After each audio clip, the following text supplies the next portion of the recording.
Hey everybody, Dennis Prager here with Fireside Chat number 251? 252. 252. All right. So Megan 2, picked out an interesting tweet that I'd like to comment on.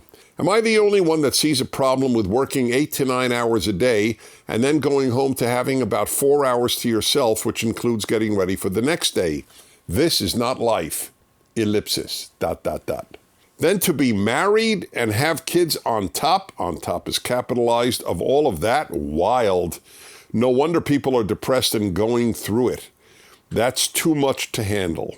Prior to modern feminism, most women's work was the home. And then feminism came along and said, that is demeaning work.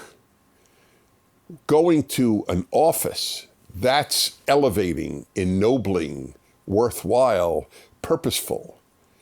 Just being a mother and a wife, making a home for your children and your husband, oh my God, that's lower than being a cheerleader, which feminism has never looked highly upon because they cheer for men, generally speaking. Anyway, back to the issue. I read Betty Friedan's The Feminine Mystique, sort of the initiating text, the sacred text of modern feminism. I think she wrote it in the 50s. I just read it last year.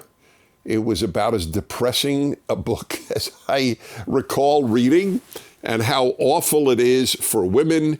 They're not taken seriously. They're expected to be mothers and wives.